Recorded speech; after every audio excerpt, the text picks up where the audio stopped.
You're not used to it. Oh, there we go. Okay. I think I know how to design a business card, but not to do a PowerPoint presentation. Hi, everybody. I'm Lee Levy with Next Graphics and Web Designs. I've been doing graphic and web design for 17 years. I love it. I've done it. I've pretty much moved all over the country, so I've done it all over the country, and I just love meeting people. I love helping people with new businesses. I help a lot of people in existing businesses. Your business card is your second impression.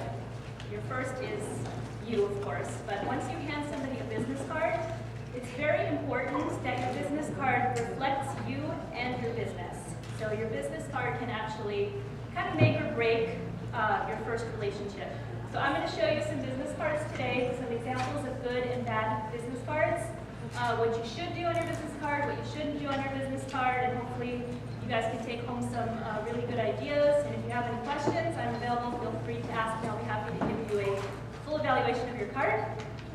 So I'm sure you've seen one of these at some time in your life. I'm sorry? Oh, okay.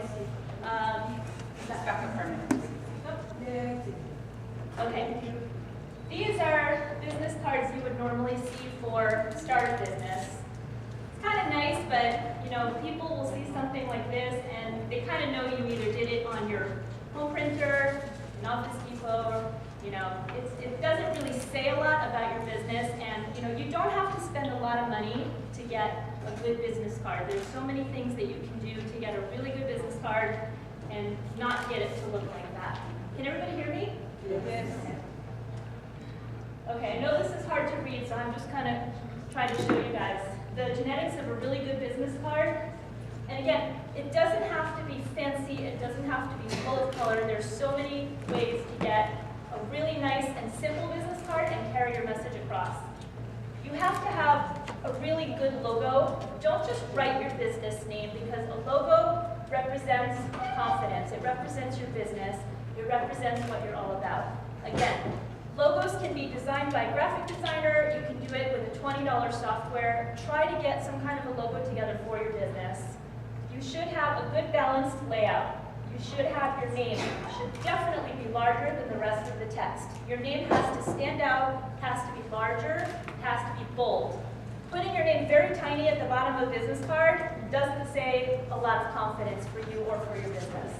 And you should have a good clear balance. You have to make sure you put your email, your website, if you have any social media. Make sure all those things are on your business card, and usually 8-point text is a good size for text.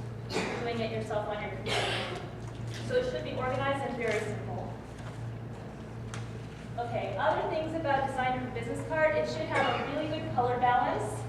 Try to get a good amount of maybe text and photos or text and graphics. It should have a really good balance, and I will show you some examples.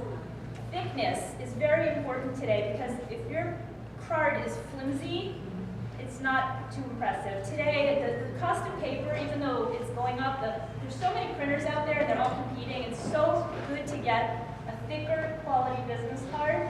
It used to be only 14-point, now people are going to 16, and there's different textures available, there's rounded corners, there's so many ways to make your business card stand out, and it really is not a lot of money. You can change the material of the business card. Today they have silk available, they have like a little cardboard texture, there's cotton, there's linen, there's so many textures available, so talk to your printer or your graphic designer about the material that you want to represent. Embossed handwriting, that's another way to go to make your business card stand out. Have the print raised out of the card, don't make it flat.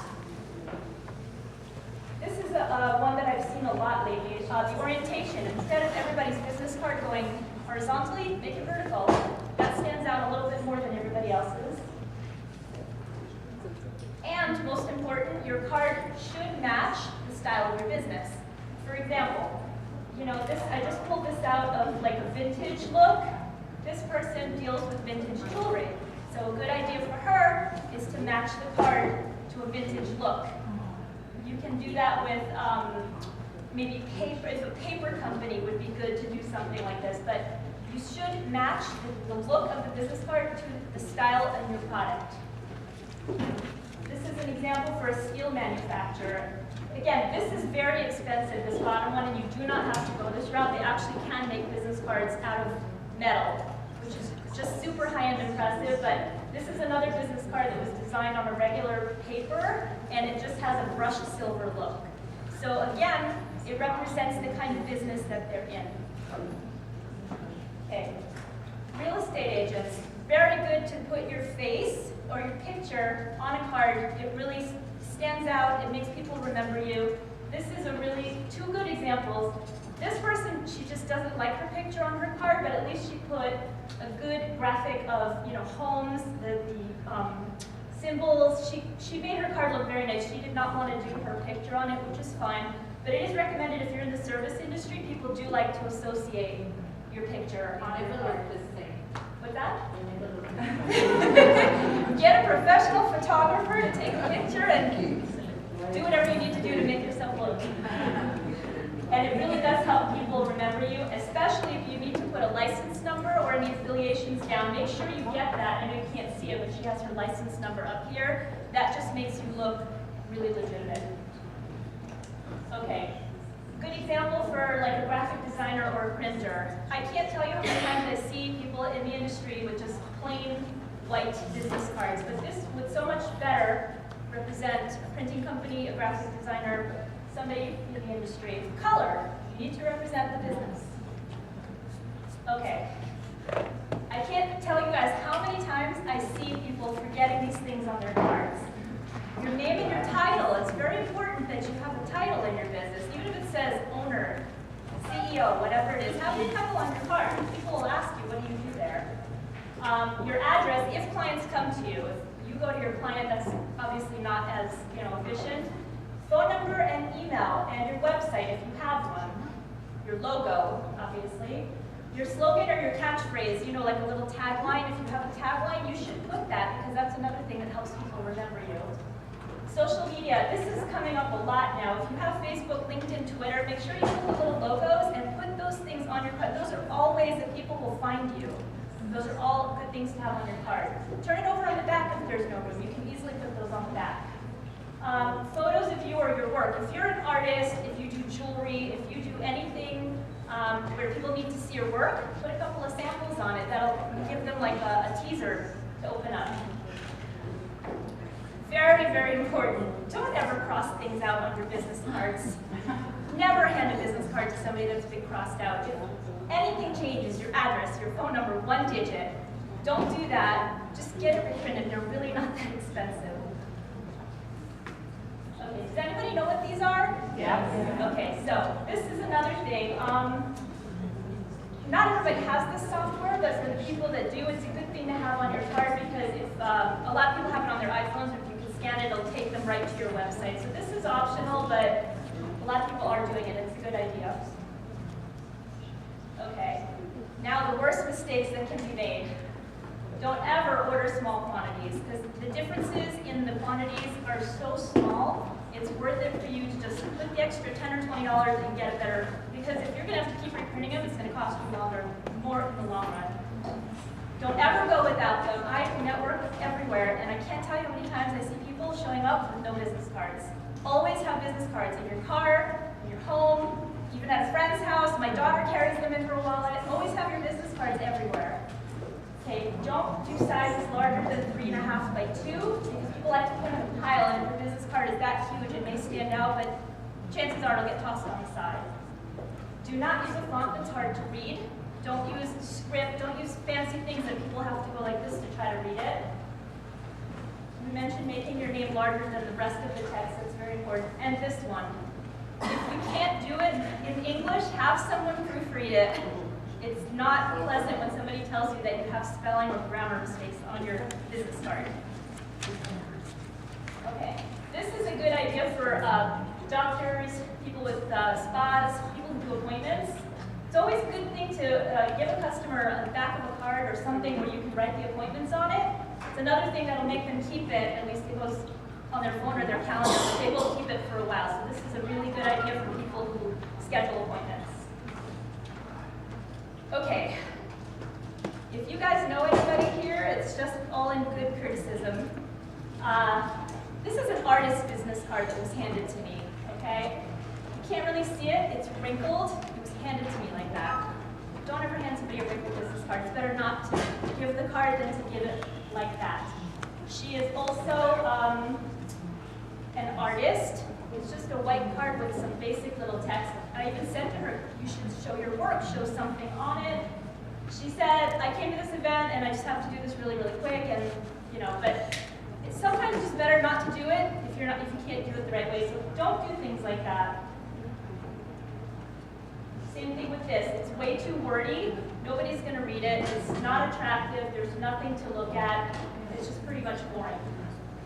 This one, even though it's a little bit more color, it's got poor spacing, it's not balanced, and she used a clip art that I've seen on so many cards before. It's, you know, it's not hard to buy stock images and just to get something like a little bit better quality. Photographer. I've seen so many photography cards, and that just isn't going to cut it. A photographer should have something, a wedding, a bride, something attractive that people will look at it and go, wow, something like that. I don't know how many appointments this guy would get. There's no logo. There's really nothing that shows me that he's done this for a while. Really bad example. Everything is crossed out here. I just told this lady, you need to go out of business. Okay, humor is the best. This is a personal friend of mine, and his slogan is nothing but the greatest. This card circles all over the chamber, and everybody knows this guy because of this picture. So, you know, if you want to use humor, you have a good slogan, go ahead and use it. It always works out well. This is a really great example of a locksmith. It has good balance, it has his license, it has pictures. You can look at this card and you can know exactly what this person does. So this is a really good example of a balanced card. Same thing with this one. It has color, it shows what they do, it has a QR code. Everything is balanced and everything just looks attractive. This is a card that would stay around for a while.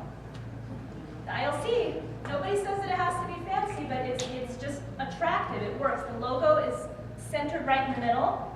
The name is done in bold, and then everything is just balanced. It's really a pleasure to look at.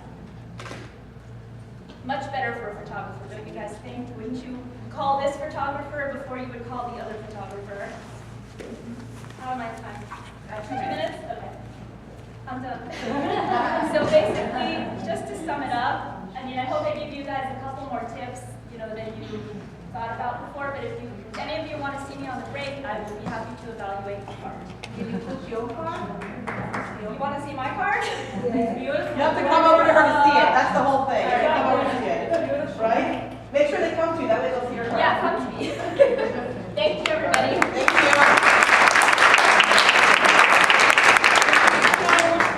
And that's a wrap.